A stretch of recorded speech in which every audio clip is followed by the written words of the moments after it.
بسم اللہ الرحمن الرحیم۔ السلام علیکم ورحمۃ اللہ وبرکاتہ۔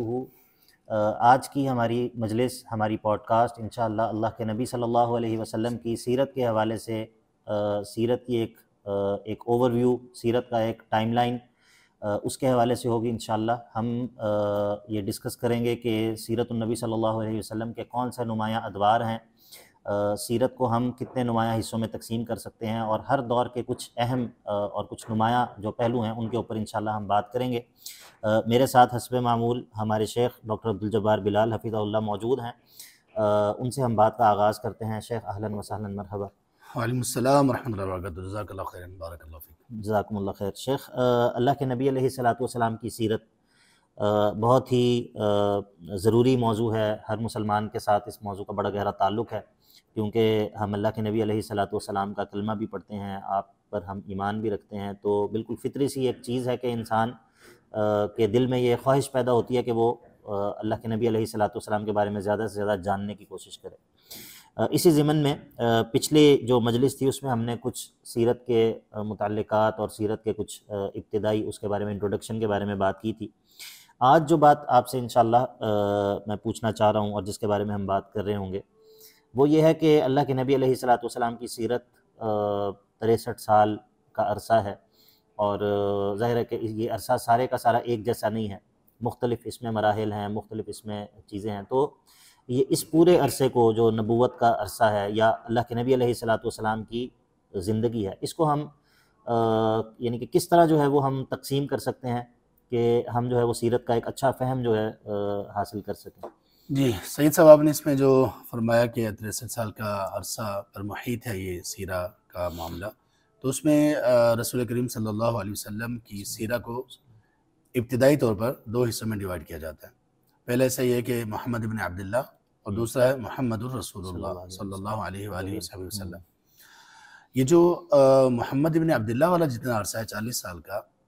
اس میں بہت ساری ایسی چیزیں اور واقعات ہیں جو کہ آپ صلی اللہ علیہ وسلم کی نبوت کی براہین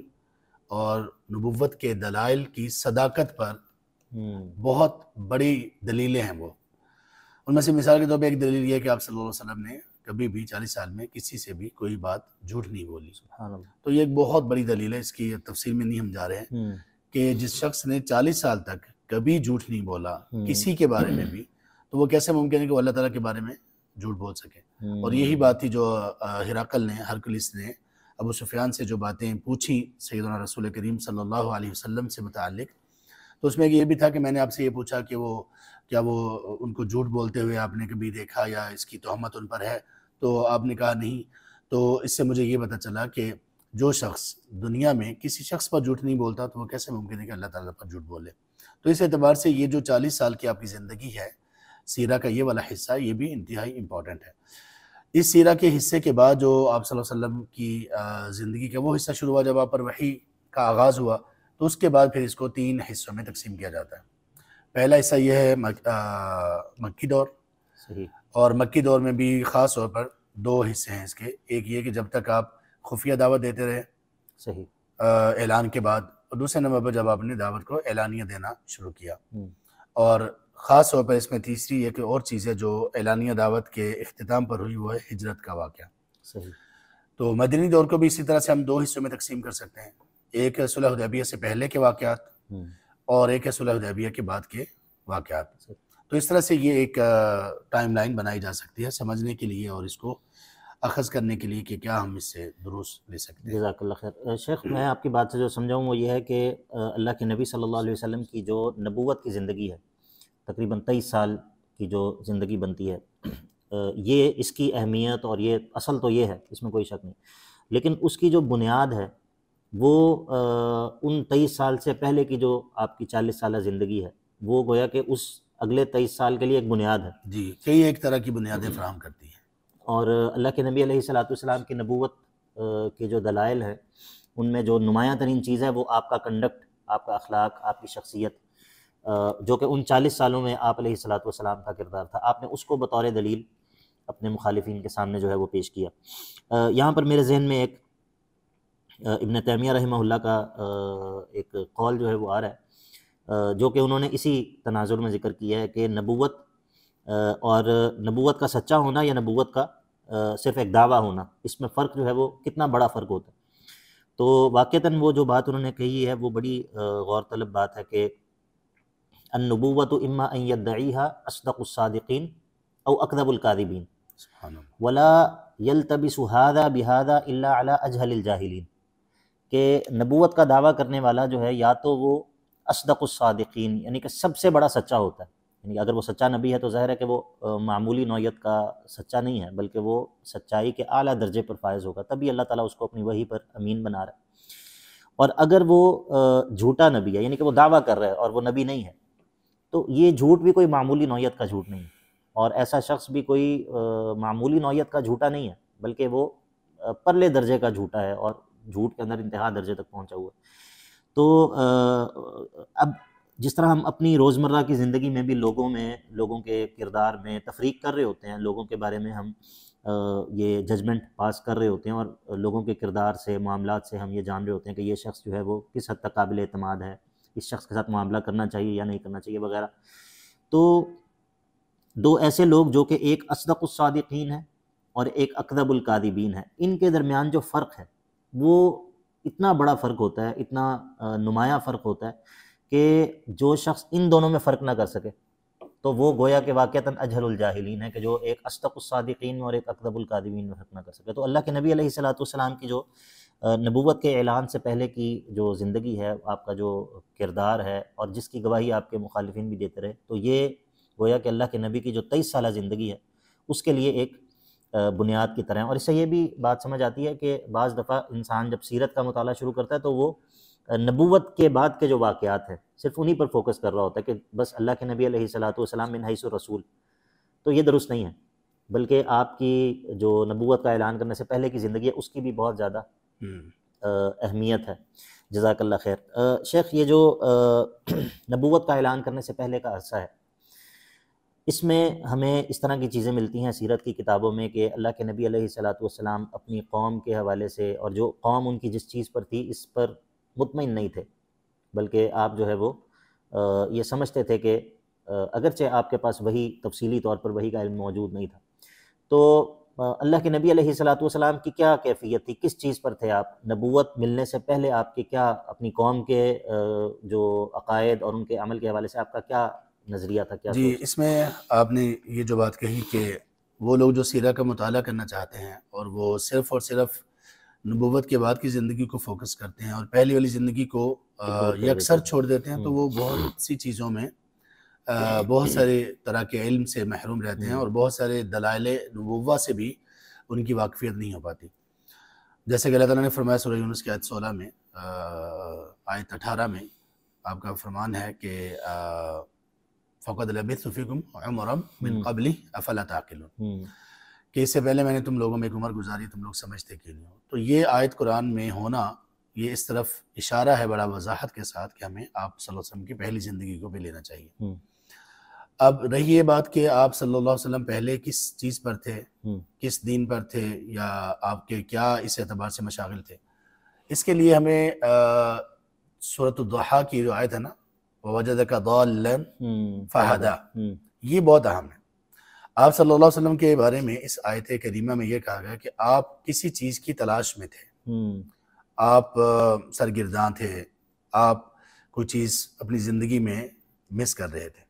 اور وہ چھوٹی چیز نہیں تھی۔ دیکھیں، ایک وہ شخص جس کو اپنی زندگی میں ہر طرح کی عزت، احترام، مقام، بلندی اور سب کچھ مل چکا ہو، خاص طور پر سیدہ خدیجہ رضی اللہ عنہا سے شادی کے بعد تو آپ مالی طور پر بھی بڑے اسٹرانگ ہو چکے تھے، تو آپ صلی اللہ علیہ وسلم اس کے باوجود بھی کچھ نہ کچھ ایسا محسوس کر رہے تھے کہ جو زندگی میں بہت بڑی چیز اس کی کمی ہے، اور اسی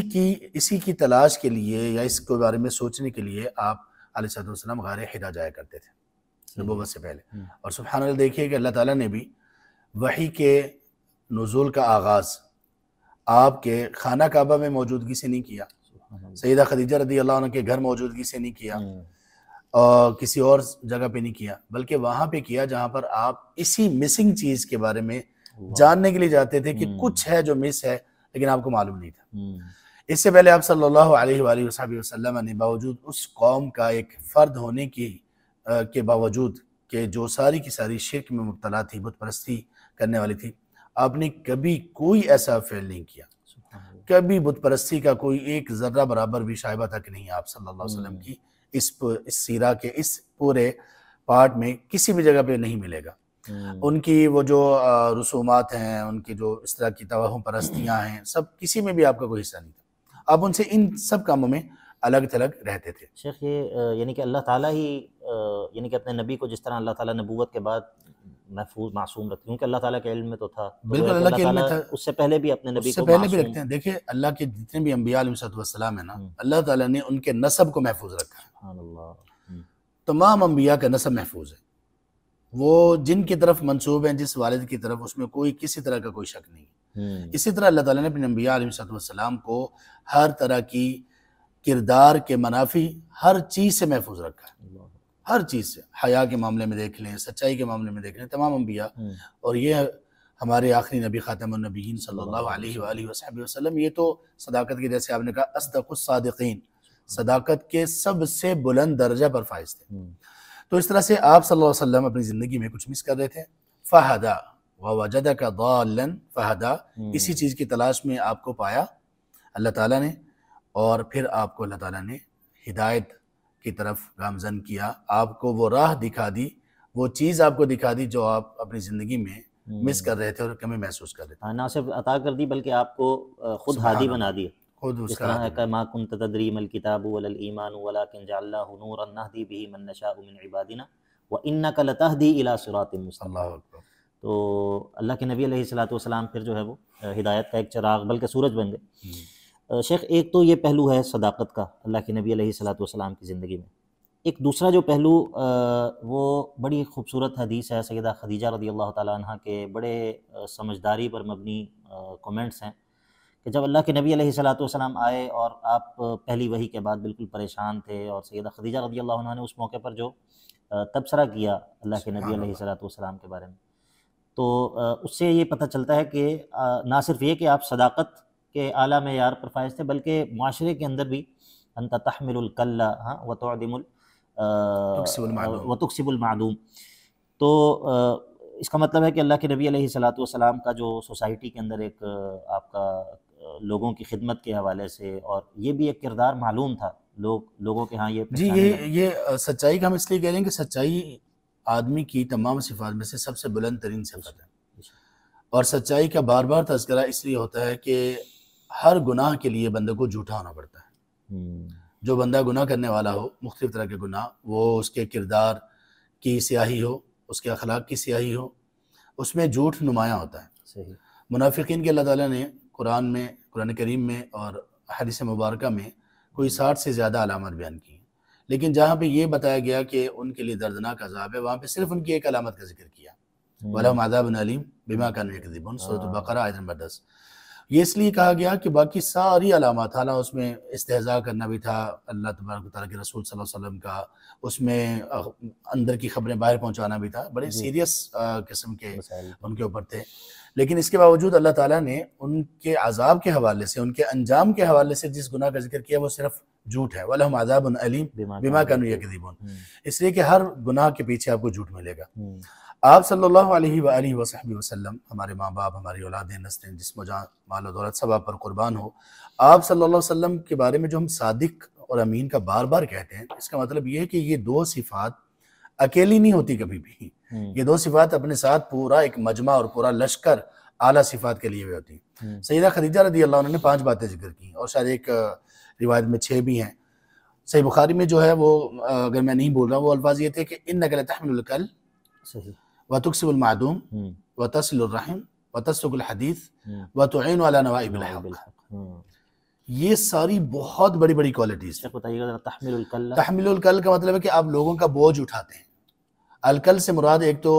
یہ ہے کہ لوگ جس کبھی پریشانی میں، مصیبت میں، قرض وغیرہ میں پھنسے ہوئے ہیں، آپ ان کو سپورٹ کرتے ہیں۔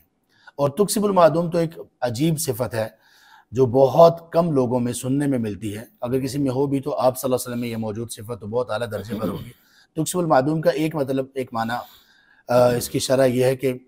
آپ کسی کو کوئی کام ڈھونڈ کے دے دیتے تھے. اللہ تکسب المعدوم کا ایک مطلب یہ ہے کہ آپ وہ لوگ جو نادار تھے ان کے لیے کمائی کیا کرتے تھے. یعنی آپ خود کماتے تھے اور کمائی کا مقصد یہ ہوتا تھا کہ میں فلاں کو فیڈ کروں، فلاں کو دوں اور اس کو سپورٹ کروں. اس کے بعد پھر آپ سچ بولتے تھے. تصل الرحم، آپ صلہ رحمی کرتے تھے. وتعین علی نوائب الحق، وہ جو حلف الفضول بہت سیرہ میں ایک بڑا نمایاں اس کا مقام ہے کہ آپ نے یہ جو ایک معاہدہ کیا تھا تو اس کا ذکر کیا. وتعین علی نوائب الحق، کہ آپ جو حق کی راہ میں آنے والے مصائب ہیں لوگوں پر، اگر وہ سچے ہیں، حق کے ساتھ ہیں، تو آپ ان پر اس طرح کے معاملات میں ان کی مدد کرتے تھے. اچھا، یہ جو صفات ہے نا، ان صفات کے گنوانے کے ساتھ اصل جو چیز سیدہ خدیجہ رضی اللہ عنہ نے کہی، اور اگر انسان تھوڑا سا محسوس کرے، ہوتا یہ ہے کہ انسان کو واقعی جس نے کہا نا کہ ہر مرد کے پیچھے ایک کامیاب خاتون کا ہاتھ ہے. کامیاب خاتون نہیں، کامیاب بیوی کا ہاتھ ہے. خاتون بھی کہا جا سکتا ہے لیکن وہ والدہ کی شکل میں ہو سکتی ہے زیادہ تر، اور اس کے بعد بیوی کی شکل میں. انہوں نے ایک اور چیز تھی جس نے آپ صلی اللہ علیہ وسلم کو کھڑا کر دیا، قائم کر دیا. ورنہ یہ کہ غیر معمولی واقعہ تھا اور آپ صلی اللہ علیہ وسلم جیسے کہ اتنے پریشان تھے، معمولی پریشانی نہیں تھی. آپ کو ایسا معلوم ہو رہا تھا کہ جیسے میری زندگی کے بس آخری ایام، آپ اتنا زیادہ گھبرا گئے تھے. اور اس میں بھی جو آتا ہے آپ صلی اللہ علیہ وسلم جب اس وحی کے بعد آئے تو آپ کے یہ آپ کا جو شولڈرز تھے، یہ والا جو پٹھے تھے یہ تھرتھرا رہے تھے، کانپ رہے تھے، یعنی اتنی گھبراہٹ تھی. تو انہوں نے یہ صفات ذکر کرنے کے بعد کہا واللہ لن یخزیک اللہ ابدا، اللہ کی قسم اللہ آپ کو کبھی بھی آپ کو رسوا نہیں کریں گے. سبحان اللہ. اچھا شیخ، یہ جو بات ہے، اس سے ایک تو یہ کہ ہمیں یہ پتہ چلتا ہے کہ سیدہ خدیجہ رضی اللہ تعالیٰ عنہ کی فراست اور بصیرت، وہ یعنی کہ وہ صرف یہ نہیں تھا کہ صرف اللہ کے نبی کی زوجہ ہیں تو اس وجہ سے وہ نہیں، بلکہ وہ ایک بہت سمجھدار اور صاحب بصیرت خاتون تھیں. اور دوسری ایک اور پہلو جو اس سے پتہ چلتا ہے وہ یہ ہے کہ جو اللہ تعالیٰ کی سنتیں ہیں، سنن اللہ یا سنن الہیہ، سیدہ خدیجہ جو ہے وہ ورقہ بن نوفل کی طرح سیدہ خدیجہ بھی ان سے آگاہ تھیں کہ جس بندے کے اندر یہ صفات موجود ہوں اللہ تعالیٰ ایسے شخص کو ضائع نہیں کرتا، یہ اللہ تعالیٰ کی عادت ہے. اور انہوں نے ان سنن الہیہ سے استدلال کیا اللہ کے نبی علیہ الصلوۃ والسلام کو تسلی دینے کے لیے کہ جب اللہ تعالیٰ جس شخص کے اندر یہ کوالٹیز ہوں ایسے شخص کو ضائع نہیں کرتا. اور شیخ یہ بات یقیناً پھر آج کے دور کے لیے بھی ہے کہ اگر کسی شخص کے اندر یہ اوصاف ہوں. اس میں نا دو چیزیں، ایک تو آج کے دور کے لیے تو یہ ڈیفینیٹلی بہت زیادہ، آج بھی آپ کسی میں بھی یہ چیزیں دیکھ لیں وہ بندہ رسوائی نہیں اسے ملے گی. ہاں، یہ ہم اسے کہہ سکتے ہیں کہ اللہ تعالیٰ اس بندے کو ضائع نہیں کرے گا، اس بندے کو ضائع نہیں کریں گے. اللہ. دوسری چیز سیدہ خدیجہ رضی اللہ عنہ کی فراست کی ایک اور بہت بڑی دلیل اس واقعے میں یہ ہے کہ اس کے بعد ایک تو آپ نے تسلی دی، آپ نے وہ سنن الہیہ کہ اللہ تبارک و تعالیٰ کا طریقہ ہی یہ ہے کہ جن میں یہ صفات پائی جائیں گی اس کو رسوا نہیں کیا جائے گا. ایک اور ان کا بہت زیادہ جو فراست پر دلالت کرنے والا معاملہ ہے وہ یہ کہ انہوں نے اس واقعے کے بعد ان کو جہاں لے جانے کا فیصلہ کیا وہ بہت بڑی فراست. اللہ. دیکھیں وہ ان کو مشرکین میں سے کسی کے پاس لے کر نہیں گئی، حالانکہ بڑے بڑے سردار موجود تھے، بڑی بڑی شہرت رکھنے والے بڑے بڑے ذہین لوگ تھے، ان کو ورقہ ابن نوفل کے پاس لے کے گئی. یہ ان کی الگ سے ایک فراست ہے. اور پھر انہوں نے سنن الہیہ سے وہ کیا، اور انہوں نے ورقہ ابن نوفل رضی اللہ عنہ انہوں نے رسول کریم صلی اللہ علیہ وسلم کو جو جانچا تو انہوں نے وحی الہی، سابقہ وحی الہی سے استدلال کر کے کہا کہ یہ کچھ نہ کچھ ہے. بلکہ جو ورقہ ابن نوفل ہیں انہوں نے بھی جو بات کی وہ بھی اس سے یہی پتہ چلتا ہے کہ وہ بھی یعنی کہ ان کا بھی جو بنیادی طور پر استدلال تھا وہ سنن الہیہ سے ہی تھا، کیونکہ انہوں نے کہا کہ جو شخص بھی وہ پیغام لے کر آتا ہے جو تم لے کر آئے ہو وہ الا عودی، بالکل، مطلب وہ اس سے مخالفت کی ہی جاتی ہے. اس سے پہلے جو انہوں نے کہا نا کہ یہ تو وہی ناموس ہے جو سیدنا موسیٰ علیہ السلام پر نازل ہوا. تو مطلب وہ تورات کے عالم تھے بالکل، اور چھوٹے موٹے عالم نہیں تھے، بڑے پختہ عالم تھے. تو انہوں نے اس کے ساتھ اس وحی الہی کا جو علم تھا اس کے ساتھ پہچان لیا کہ یہ وہی معاملہ ہے، جو یہ وہی بالکل وہی معاملہ ہے. اور بلکہ خواہش بھی کی کہ کاش میں اس وقت تک ذرا تکڑا ہوں، اگر میں تکڑا ہوں اس وقت تک جب آپ کی قوم آپ کو نکالے گی. نصر معزرہ. شیخ یہ جو ورقہ ابن نوفل کا یہ کہنا ہے کہ میں اگر اس وقت تک زندہ ہوا میں آپ کی نصر معزرہ، میں سخت قسم کی مدد کروں گا. اللہ کے نبی علیہ الصلوۃ والسلام کا اس موقع پر جو آپ کا جواب تھا اس سے ایسا لگتا ہے کہ اس موقع پر، یعنی کہ بعد میں تو چلیں جو کچھ ہوا، لیکن اس موقع پر یہ چیز سوچنا بھی محال تھا کہ اللہ کے نبی سے ایسے بندے کو اس کی ان کی قوم نکالے گی، بالکل، کیونکہ آپ کی اپنی قوم کے اندر جو اب مخرجی کیا، اب مخرجی یا ہم، سبحان تو اللہ. اچھا اس سے ایک طرف تو ہمیں سیدہ خدیجہ رضی اللہ تعالیٰ عنہ کی فراست اور بصیرت کا پتہ چلتا ہے، دوسری طرف یہ بھی پتہ چلتا ہے کہ جو ورقہ ابن نوفل ہیں وہ اس موقع پر یعنی کہ جب اللہ کے نبی علیہ الصلوۃ والسلام کے لیے بھی یہ بات بالکل ناقابل فہم ہے کہ میری قوم مجھے نکالے گی، وہ نہ صرف یہ کہ اس پورے مرحلے سے آگے وہ دیکھ رہے ہیں ورقہ، بلکہ وہ سبحان اللہ، وہ یہ کہہ رہے ہیں کہ اس موقع پر اگر میں زندہ ہوا تو میں تمہاری مدد کروں گا. تو یہ اس کا مطلب ہے کہ یہ جو سابقہ اقوام کا یا سابقہ انبیاء کی سیرتوں کا علم، اللہ تعالیٰ کی سنتوں کا علم، اس سے انسان کو دور اندیشی نصیب ہوتی ہے. انسان کو پتہ ہوتا ہے کہ اگر ابھی جو ہے وہ یہ چیز ہو رہی ہے یا فلاں شخص کے اندر یہ کوالٹیز پائی جا رہی ہیں تو اس کے ساتھ اللہ تعالیٰ کی سنت کیا ہے، چاہے وہ فرد ہو چاہے قوم ہو. تو دور اندیشی کے علاوہ ایک اور بھی بہت بڑی چیز ہے، دور اندیشی کے ساتھ ساتھ یہ چیزیں بندے میں ہمت اور بہادری کتنی پیدا کرتی ہیں. یعنی جب آپ کی قوم آپ کو نکالے گی تو یہ آسان مرحلہ تو نہیں ہوگا. یعنی ورقہ ابن نوفل رضی اللہ عنہ جو کہ اس موقع پر نابینے ہو چکے تھے، جی، عمر رسیدہ ہیں، اتنے بوڑھے ہیں، وہ کہہ رہے ہیں ان کو پتہ ہے کہ یہ آگ اور خون کا کھیل ہے. اس کے باوجود کہتے ہیں کہ اگر میں ہوا اور تکڑا ہوا اور میں موجود ہوا تو آپ کی میں شدید نصرت کروں گا، تھوڑی نہیں زیادہ. یعنی اپنے آپ کو خطروں میں ڈال لینا اور پورے کانفیڈنس کے ساتھ ڈالنا اور ایک پورے ایمان کے ساتھ نبی کی نصرت، تو یہ فراست سے ایک زائد ایک چیز ہے جو ان میں موجود تھی. سبحان اللہ. شیخ جزاکم اللہ خیر. یہ اسی سے یعنی کہ یہ دونوں واقعات ہیں سیدہ خدیجہ کا بھی اور ورقہ بن نوفل کا بھی، یہ اسی طرح کے ہیں جس طرح ہرقل والا قصہ ہے کہ بس، لیکن فرق یہ ہے کہ ہرقل ایمان نہیں لا سکا اور ان کو ایمان جو ہے وہ نصیب ہو گیا. شیخ بہت شکریہ، وقت ہمارا ختم ہو گیا ہے. جزاک اللہ خیر، بڑی ایمان افروز گفتگو تھی. انشاءاللہ ہم کوشش کریں گے کہ مزید بھی مجالس کے اندر اللہ کے نبی علیہ الصلوۃ والسلام کی سیرت کے مختلف پہلو ان کو ڈسکس کرتے رہیں. جزاکم اللہ خیر. سبحانک اللہم و بحمدک، نشہد ان لا الہ الا انت، نستغفرک و نتوب الیک.